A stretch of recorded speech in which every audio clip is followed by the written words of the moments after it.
on behalf of the plaintiff, state of Missouri, Mr. D. John Sauer, S-A-U-E-R, Sauer, Eric Schmidt, Justin Smith, this is Missouri Attorney General's office, on behalf of the plaintiff of the state of Louisiana. Okay, there's some other people, but this is really Sauer asking the questions. Dr. Cariati was involved in this. And on behalf of the defendant, his main lawyer's name is Adam Kirshner. I'm assuming. Can I stop you just for a moment? Yeah. You actually did sound somewhat like Norm Macdonald in one of his bits when you said that there's a war hero that was questioning him, and I forgot his name because Norm Macdonald, he had a bit like that. He wrote a list. He'd go on a talk show and say, Thanksgiving's coming up, and I have a list here of things that I'm thankful for. Mm-hmm. Namely, that man who perished while pulling me out of a house fire, saving my life. Like, I don't recall his name, but I think he had a mustache. Yeah, exactly. All right, continue. Okay. So here's the back and forth between this lawyer, prosecutor, and Dr. Fauci. Okay. This is like Q&A. Question. Do you know Mr. Daszak? Hold on a second. I have met him once or twice. Okay, I'll just do it in the Fauci voice so you know who's who. I have met him once or twice. I would not exactly characterize him as an acquaintance. In what connection have you met him? I don't even remember meeting him. But I do know that someone showed me a picture at a meeting where somebody said, here, take a picture with him. And so I clearly must have met him because there's a photograph, I believe, of he and I. But that is not unusual when you go to a scientific meeting and you run into hundreds of people. And I believe that this Dr. Daszak is one of the people that I did run into him because I believe I've seen a photograph of he and I together at a meeting. But he's not somebody that I would have had a major amount. I think someone in one of the thousands of emails of mine that have been forwarded, someone showed me, I think, or pointed out that there was an email from Peter Daszak to me. And I don't remember the content, but I think it was some casual type of response to something, but it's not someone that I deal with on a regular basis. That is rather clear. Dude, this was an answer from Dr. Fauci. I'm not effing making this up. This is not a script that some guy wrote in Hollywood. No, I know. Next question. Did you at any time later become aware that NIAID, that's his thing, his organization, was funding this project, understanding the risk of bat coronavirus emergence? I became aware of this after all of the attention was put on it. Like Obama used to say, I found out from you guys, the media. Yeah. Following the early part of January, February, mid-March of 2020, but I certainly was not aware. Well, I wouldn't say certainly because who knows what came across my desk. See, now he's trying to what I'm saying? Yeah. Thousands of pieces of paper come across my desk. And do you see this Nature magazine article? I'm skipping now. I put excerpts that I wanted. Dot. Yeah. And do you see this Nature Medicine article entitled "A SARS-like cluster of circulating bat coronaviruses shows potential for human emergence"? This is the famous article that was circling around. Yes. Question, were you familiar with this article when it was published in 2015? I was not familiar when it was published in 2015. When did you first become aware of it? I believe, again, I read a lot of articles. I believe it was brought to my attention in the context of questions that were raised by members of Congress about experiments that were funded by the NIAID. So would that have been and around 2021 timeframe? Do you know when you first became aware of it? It certainly was after the beginning of the COVID-19 outbreak, but I do not recall at all being aware of the existence of this grant at the time that it was initially funded of the dates shown on page. That's who are the last two authors listed on the top there. Well, one is Ralph Barrich, who I believe is a scientist. Get a load of this whole line of thing. This is interesting. Yeah. Who I believe is a scientist in North Carolina who is a long-term grantee of NIAID. Do you know Ralph Barrich? Not really. I know who he is. I doubt if I've ever met him. Like, he's answering questions that weren't even asked. You understand? I may have met him once at one of the meetings where there are thousands of scientists saying hi to each other, but I know who he is. He is a scientist at the University of North Carolina. Dude, it's like, it's like a underwear at Kmart. Got to get my underwear at Kmart, That's correct. Rain Man, stick to the story. And he's funded by the NIAID. He is. But you don't remember ever meeting him in person. Again, I don't recall. I could have met him. Again, I run into several thousands of scientists that we referred to, but I don't recall certainly having a relationship with him. Dude, here's the thing. I want to go through this so that you understand what's going to come later because it's pertinent. It's incredible. It's incredible. How about the person that's listed immediately before him, listed here as Zhengli Shi? Do you know who that is? I believe, if I'm correct, that is a scientist who was at the Wuhan Institute of Virology, I believe. I'm not 100% certain. Dude, listen to this. I get sometimes confused with Asian names, but I believe this is the person who was a scientist at the Wuhan Institute. And are you aware generally that there's someone called Shi Zhengli who's described in the media as the Batwoman who does research on bat coronaviruses at the Wuhan lab? Yeah, is that her? I don't know if that's the same person. Like I said, when you're dealing with Asian names, sometimes the first name is last and the last name is first. So I believe this is the person from Wuhan. Dude, it's almost like he's trying to mess with his head, Have you ever met that person before? To my knowledge, I haven't. I'm fairly certain I have not. I could possibly, again, have run into her at one of my scientific meetings that occur, but I don't specifically recall ever personally running into her. Do you know whether Peter Daszak had access or is in possession of data generated by Shi Zhengli pursuant to their research together, including the genomes of coronaviruses? I don't know absolutely for sure, but I would imagine that if Peter Daszak is collaborating scientifically with Shi Zhengli, that it is likely, given the norms of scientific collaboration, that he would have access to data if they were indeed collaborating, which it looks like from what I have learned subsequently, that they are basically, he's saying stuff like he doesn't want to purge himself. He doesn't want to lie under oath. So he's like double speaking. That they are collaborators since he was a sub-award to the Wuhan Institute that I believe goes to Dr. Shi. He has a sub-award. Like, that, how does he know? Like, you never met the guy. He doesn't know who the hell he is. He has a sub-award. If you look in the body of the email, that kind of second paragraph that begins, so now I'm skipping, like there's an email chain. Yeah. Also, hyphen. Do you see that? Wait a second, where are we now?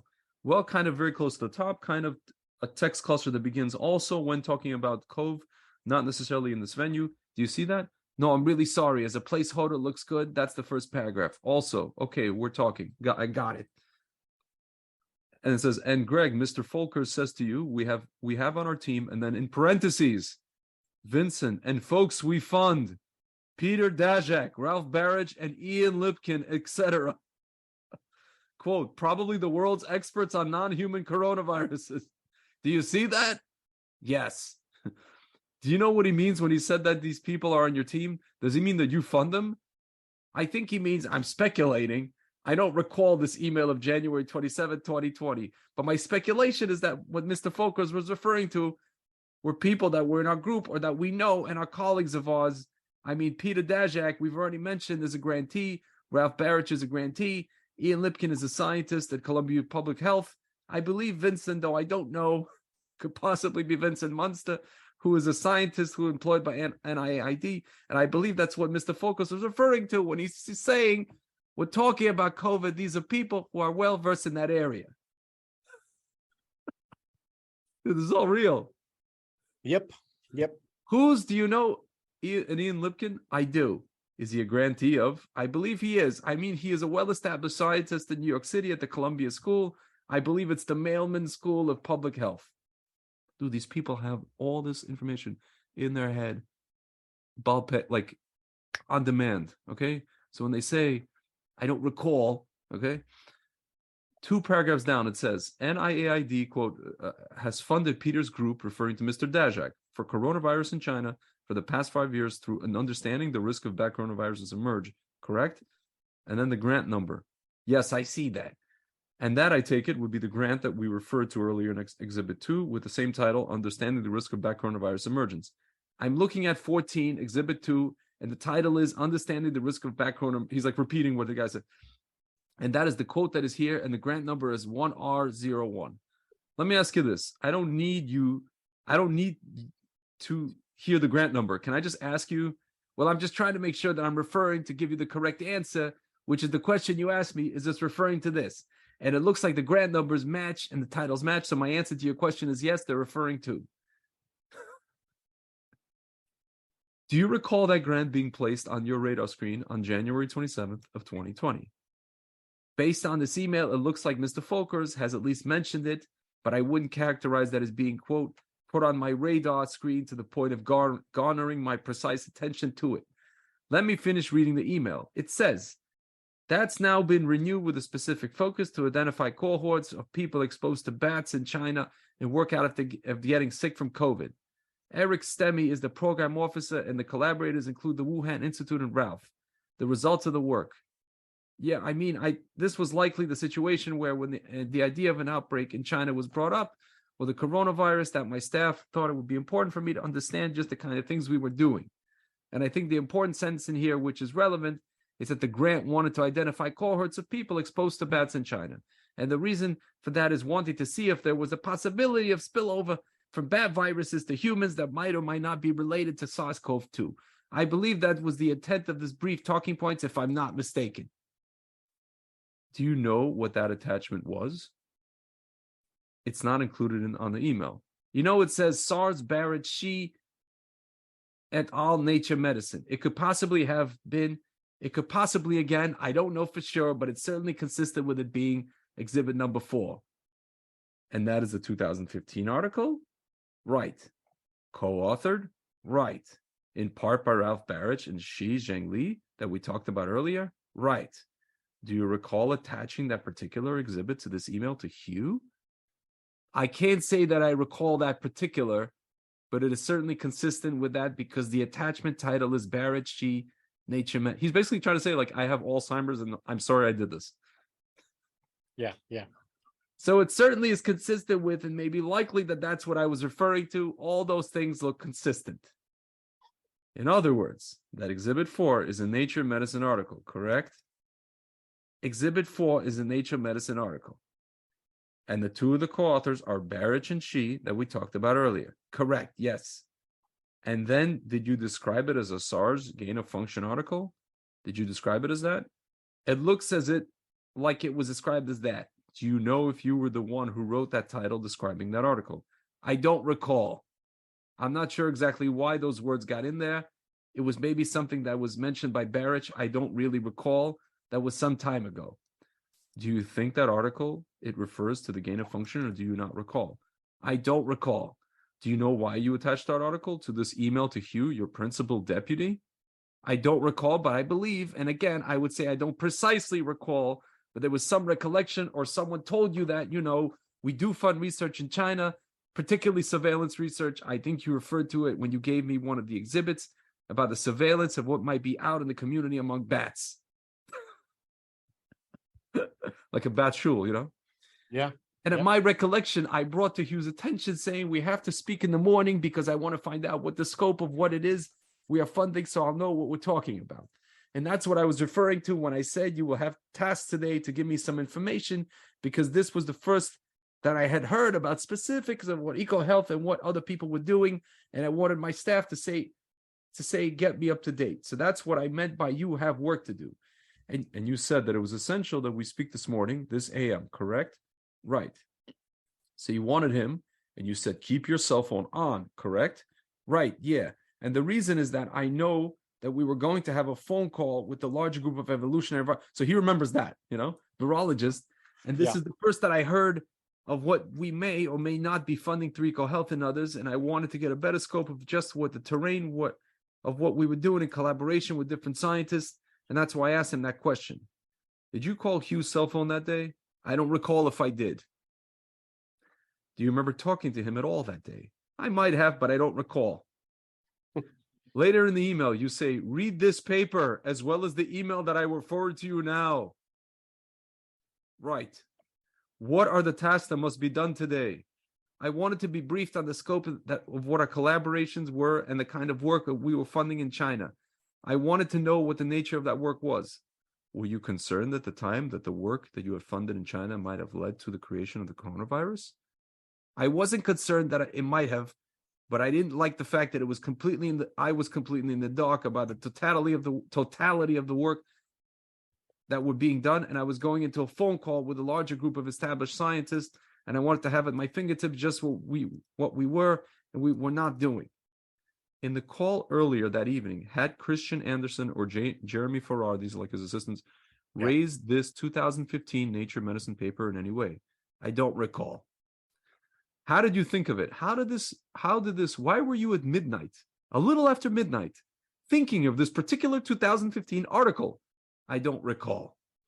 Do you remember how this article kind of got on your radar screen at all? I don't recall. I think I showed you earlier the email, I think it is Exhibit 5, where it refers to the grant pursuant to the coronavirus from about 3 days earlier. Do you remember that? I am sorry, going pretty quickly. Sorry. Let's move on, actually. Your testimony is you do not remember how you became aware at this time of the Barrich Nature Medicine paper, correct? Say that again. At this time, I'm sorry. I'm not getting a question clearly. Do you recall how you became aware of this attachment that you've called Barrich et al., Nature Medicine SARS gain of function? I don't recall. I mean, I became aware of it, but right now, I really don't recall what specific day I became aware of it. In your email, you tell Hugh, read this paper as well as the paper I will forward to you later on. Can you turn to the next page? Yeah. And here it's in email just a couple of minutes later. It's literally the same minute that you sent to Hugh at 12:29 a.m. on Saturday, February 1st, 2020, correct? Right. And here you're forwarding him that same John Cohen article that you had sent to Christian Anderson and Farrar. Did I send it to Christian and Farrar? Yeah. Remember sending it to him and saying to him, this is of interest in the current discussion? This same John Cohen email or article? I'm sorry, I'm getting confused with your question. So what is the question? Well, let me ask you this. Looking at the second email to Hugh Auchincloss, that's one of his guys. Yeah. Right. Why did you forward him this particular article? And then it's a lawyer, Fauci's lawyer. Objection, calls for speculation. Yeah, I actually don't recall why I forwarded it to him. Did you forwarded him 2 articles, right? Now it gets in the legalese, Yeah. The quicksand. Yeah. The Barrett Nature Medicine article at 12:29 a.m. and then the John Cohen Science article as well. Yeah. Do you know why you did that? I don't recall why I did that. I think I wanted him to be aware because the question that I was really getting at with him is that I want to find out what the scope of what we're doing in China, because they obviously called me up and said they had a concern about a virus. I wanted to make sure I knew everything that we were doing there. Do you remember talking to Hugh about that concern? I don't remember, but I think somewhere it says, I think I said I was going to call you somewhere. I don't recall speaking to him. I recognize the emails because, as I said, and I'll repeat, I was going to be on a phone call with a large group of people who were very versed in the field, and I didn't want to go into the phone call not knowing the scope of our relationship, what was regarding funds of grants in China. I was not familiar with these grants. Did you ever raise those grants in China in the phone call you had later that day with all the scientists? I don't believe I did. I might have, but I don't believe I did. The discussion, I was relatively silent in the discussion with a group of about a dozen people. They were all evolutionary virologists, and the nature of the discussion was back and forth about the likelihood or not of there being a manipulation. No, I don't recall bringing this up. In fact, what I did have heard in statements from people who were on that call that I was, quite open and let people talk and decide what they wanted to do. But that's not my field, evolutionary virology. So basically, there might have been scientists who were like seriously concerned about this and weren't even, involved in the work. Yeah. He was just there to kind of shut his mouth and not say anything so he doesn't get incriminated. Unbelievable. Do you remember saying anything at all on that call? I may have said a few things, but I was relatively silent on that call. No shiznit. Do you know what they were? What were the things that you may have said? No, I don't recall. But I certainly was not one of the people actively engaged in the discussion. I was relatively quiet because I wanted to hear what they had to say. Let me ask you this. Later that day, then, yeah, on Friday, February 1st, did you forward Lawrence Tabak the same, Nature Medicine article that you sent to Hugh? Now he remembers, yeah. Why? I don't recall why, but likely I wanted to make sure everyone was aware of what the discussions were. Oh, Jesus. Francis Collins, the director at the time of the NIH, was on the phone call on the morning of February 1st. Dude, he knows everything. Yeah.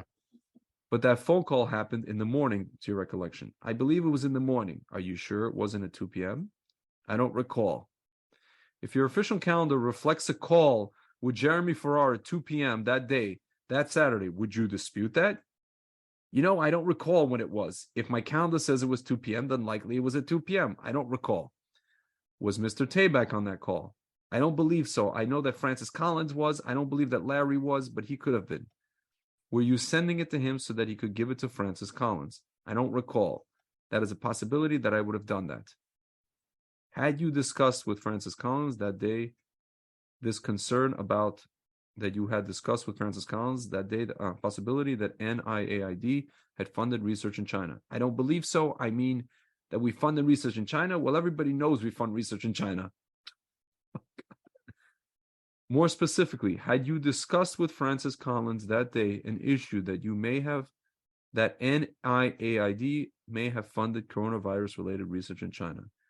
I'm not exactly sure the point you're making. I'm just asking if you discussed that issue with Francis Collins. I don't recall. Okay. To be honest with you, he finishes the sentence. Yeah. That's all can you turn to the next page? Do you see this email exchange between you and Hugh at Auchincloss? Yeah. Okay. What's the time of this email? 17:51. Is that 5:51 in the afternoon where you sent? Yeah.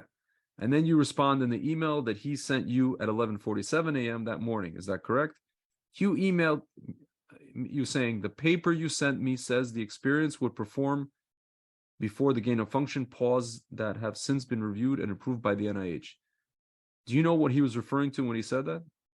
I don't know exactly, but I'm assuming, I think correctly, apropos of what I've been telling you for the last several minutes, is that I wanted to get a feel of the scope of what we were doing. And I had mentioned to Hugh, I'm sure, Hugh, I want to know everything that's going on because I want to make sure that I understand all of what our involvement is funding research in China.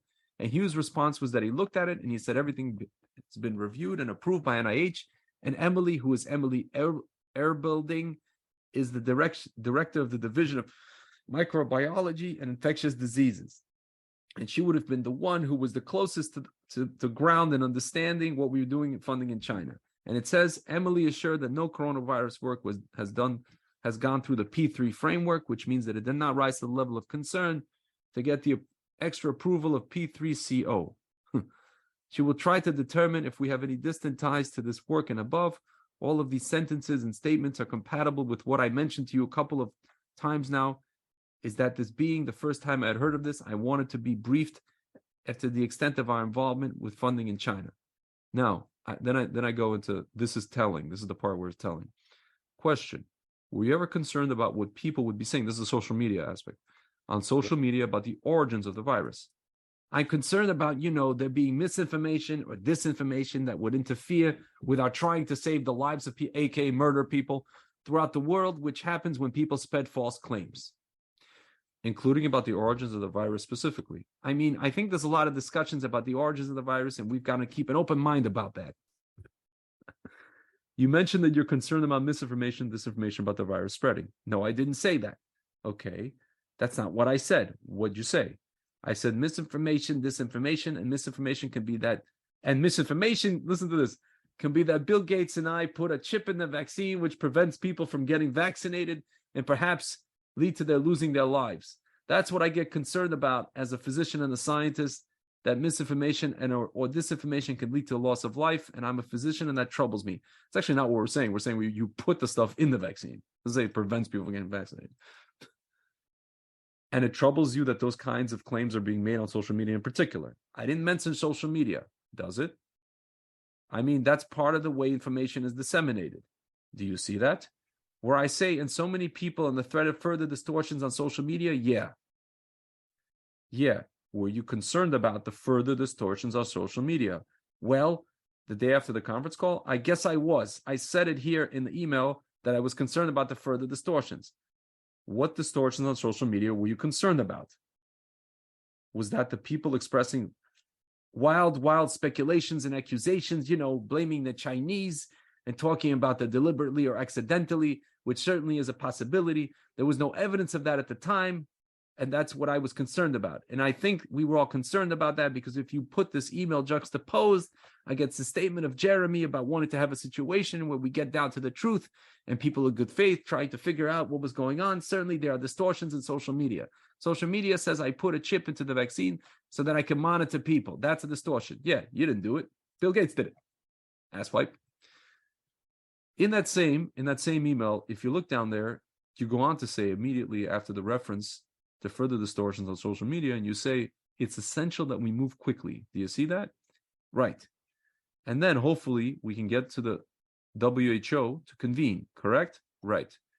Do you know what you were talking about there? What were you? And I'm talking about getting down to the facts because when the facts come out, that counters distortions, wherever that distortion is, speaking here or on social media or in any way. And what I was referring to is that we've got to get the WHO to convene an unbiased body of people to try and thoroughly examine the information so we get to the truth. And when you get to the truth quickly, and I said, it is essential that we move quickly. Did that happen? And when the truth comes quickly, then you can avert and avoid distortions when you don't have the information out. Okay. And about halfway down, there's a bullet point that says gathering interest evidence in the science, literature, and in mainstream social media to questions of the origins of the virus. Do you see that? Yes. Are you aware of Jeremy discussing with WHO the concern that there be social media discussion of the origins of the virus? I have no recollection or information about Jeremy's discussion with WHO involving anything, including social media. And I see this here in an email, but I really have no additional further information about Jeremy's gathering interest, evidence in the science literature regarding the origin. No. You've got an email here at the top to Francis Collins and Jeremy Farrar where you say, agree. Very thoughtful summary and analysis. We really need to get WHO moving on getting the convening started. Correct? Right. Why did you say that to Jeremy and Francis Collins? Well, I'm looking at this email and it says agree, very thoughtful summary and analysis. And I don't recall what that summary analysis was. I get hundreds, if not thousands, of documents thrown in front of me. I don't recall. So I said, I agree, very thoughtful summary and analysis, but I don't recall today what that summary analysis was. Here's an email from Eddie Holmes to Jeremy Farrar, correct? Right. And here's our summary so far. It will be edited further. That's a quote from the email, correct? Correct. Was this a summary of the paper they were drafting as a result of the conference call? If you know, I do not know what the summary was for, whether it was for summary of the discussion at the meeting or whether it was a summary of the deliberations were following the meeting. I really don't know. He goes on to say in the next line, it's fundamental science and completely neutral as written. Correct? That's what it says. And then he says, did not mention other anomalies as this will make us look like loons. Do you see that? Yeah. Do you know what he's referring to? I do not know what he's referring to. Were anomalies in the virus discussed on that call that you participated in on February 1st? You know, I'm not really sure what you mean by the word anomalies. It could mean a number of things. Unusual observations about the virus. I'm not really sure. I really don't understand very well what Eddie was referring to when he wrote this email to Jeremy. So, And this is an email chain on Tuesday, February 4th, between you, Francis Collins, Jeremy Farrar, correct? Yes. At the bottom of the email of this page, the email from you says, question mark, serial passage in ACE2 transgenic mice. Do you know what you're referring to? Do you remember referring to a serial passage in ACE2 transgenic mice in connection with that call? No. Do you know what that phrase means? A serial passage means you sequentially passage virus in mice, right? In other words, is that another way of having the virus gain function? It's possible. You could decrease function, you could gain function. You could do any number of things, a number of things. I don't recall or remember why or even to what I was even referring when I said question mark, serial passage in ACE2 transgenic mice. I don't recall that at all. It's like word salad. Jesus. Still there? Yeah. All right. I just make sure I put you to sleep because some of this stuff is like. Oh, no, you did. Okay. Jeremy responded, exactly. And then further up, Francis Collins says, surely that wouldn't be done in BSL-2 lab, question mark. Do you see that? Right. Do you know why Francis Collins raised that issue? I don't know why he did it because I don't know what the context in which he's talking. I would imagine if Francis is saying, if you're going to do in vivo studies with a virus that might have some danger to it, that you would want to do it on a high level of containment, but I have to say, I don't know what they're talking about in these emails, and it doesn't ring a bell with me at all. Do you know whether the research that was done by Peter Daszak and Shijing Li in the Wuhan Institute for Virology was done at BSL-2 safety level? When you're dealing with pseudoviruses and in vitro things, it is generally done in a BSL-2. So is serial passage in ACE2 transgenic mice generally done at BSL-2? Well, it depends. Each different country, I believe, has their own level of restrictions about where, at what level of restriction a particular experiment is done in general. And again, I'm hesitant to go there because that's not my area of expertise. But in general, when you're dealing with a situation where you need to take extra precautions in an in vivo experiment, that you would do it in a BSL-3. But again, having said that, I'm not sure of what the connection between these different emails are referring to. Listen to this. And there's a different email. Above that, it says Wild West. And that's from an email from Germany, from the email from Germany in response to Francis, correct? Right. Did Jeremy have an understanding that to do the kind of research being referred to at BSL-2? Right, yeah. Safety conditions would be the Wild West. I actually don't know what Jeremy's referring to when he says Wild West. Did you have concerns about performing gain-of-function research on viruses in BSL-2 conditions? No, you're using the term gain-of-function, which, as I mentioned earlier in the discussion, has such a broad range of interpretation that you would have to specifically tell me what experiment you're referring to. Okay, well, did you have any contact with Peter Daszak or conversations with him about the origins of the virus? I don't recall. I may have, but I don't recall. You testified earlier that you don't really know Peter Daszak. Is that right? I don't know him very well at all. Have you ever done a joint podcast with him? Dude, listen to this. You listen? Yep. This is where it gets like incredible. You know, it was interesting. I think someone recently, I don't know whether it was our discussion or not, I don't remember, brought up that I did some sort of interview with him, but if it had not been brought to my attention, I would have not remembered it. I've done several hundred podcasts, maybe 700 podcasts. Does this document jog your memory? Asking a question. Does this document jog your memory of doing a podcast with Newt Gingrich? Dude, if you did podcast with Newt Gingrich, would you remember? Yeah, I probably. and Peter, that's us. We're like little peons. And little Peter Daszak on February 9th, 2020. Well, there's an advertisement that said that I'm Newt Gingrich's guest. If you had not put this in front of me, I likely would have not remembered it. Like I said, I've done at least several hundred podcasts over the last couple of years. Do you remember this one in particular now that you see this? Do you remember doing this podcast? I don't remember it specifically, but since the email indicates that the podcast occurred, I don't even say I vaguely remember that podcast. Like I said, I've done many podcasts, and this is an informal transcription of some of your remarks in that podcast. Do you see at the top there, it says, there's a timestamp, 1848, Newt. Do you see that? Yes. And it quotes Newt Gingrich as saying, I don't know if you had access to enough information from the Chinese, but as you know, there is sort of an urban legend that there was a biological warfare center in Wuhan and that the coronavirus escaped from that. Do you have any sense where it probably came from? Correct? Is that what it says? You just read it correctly, yes.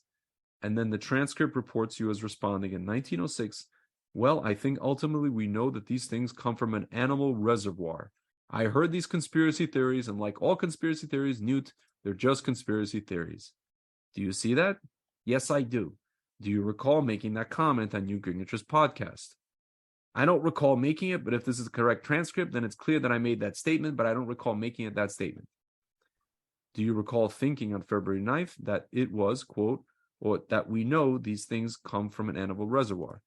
The background of saying that we know these things come from an animal reservoir because the history of the evolution of new microbes from an animal reservoir to a human is very clear.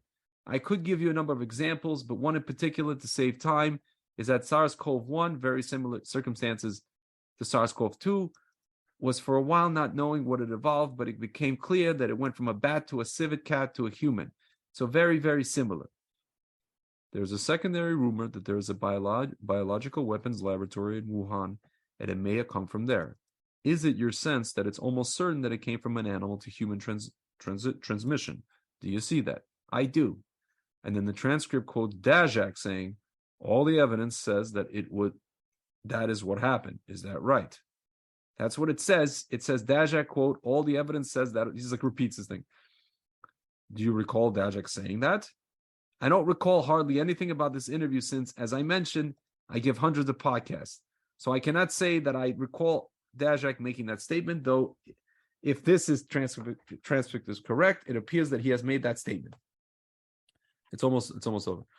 Do you see this exhibit as a page from your official Outlook calendar dated February 11, 2020? Right. And then if you look at 2:30 p.m. in the afternoon that day, there's a meeting marked that says, hold meeting with Dr. Ralph Barich. Murder. Do you see that? I do. And indicated on it is that the invitation came from Emily. Sorry, Emily Erbelding, correct? Correct. Did that meeting occur? Did you and Emily have a meeting with Dr. Ralph Barich on February 11, 2020? You know, I don't recall the meeting, but it's on my calendar. And as I mentioned a moment ago, I might have had a meeting with them. I don't recall. Getting into context, it says 7A18, which is our conference room. And you see, now he's like, if one goes back and looks, I have literally hundreds of meetings in 7A18 with scientists who we fund, who we don't fund, who come in and visit the NIH. What did you discuss in this meeting, if you remember? I don't recall the discussion that we had at 2:30 on February 11, 2020. I just don't recall it. Do you see this short email from Ian Lipkin? This is a Columbia University professor, dated February 11, 2020. That's my question. Do you know if this is an email from Ian to you? You know, I can't say for sure. I mean, again, just in the spirit of the context that I've been trying to establish here, I average a couple of thousand emails a day. So this could have been, can I direct your attention to the last sentence where Ian says, given the scale of the BAT-CO research pursued there, that is to say, at the Institute in Wuhan, and the site of the emergence of the first human cases, we have a nightmare of circumstantial evidence to assess. Do you see that? I do. I am not certain of what he's referring to. I could surmise what he is referring to is that I think it has to do with circumstantial evidence, is that whenever you have a situation where research is being done and you might have an outbreak, then there will always people who immediately jump on and say, well, this could have had to do with the research. Did you think it was a nightmare of circumstantial evidence, these factors he's referring to, given that there's a lot of bad coronavirus research pursued at Institute in Wuhan, and that the first human cases emerged in Wuhan? You view that as a nightmare of circumstantial evidence? I don't. At least that's not my style to think in terms of circumstantial evidence.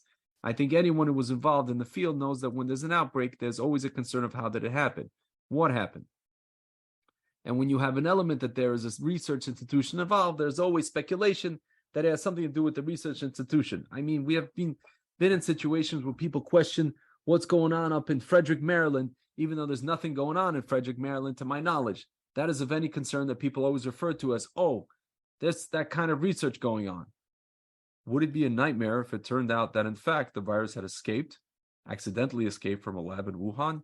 You know, again, you use the word nightmare, you know, kind of a sort of a vague thing that means different things to different people. How would you describe it?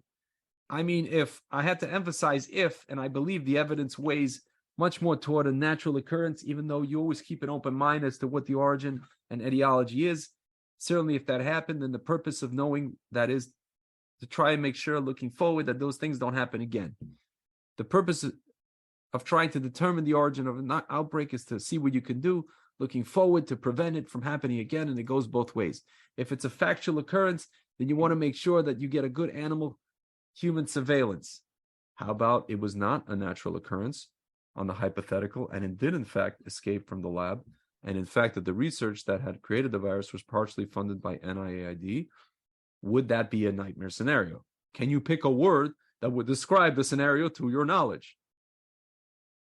Well, I'm going to go to context because you're asking a question that I think needs to be explained.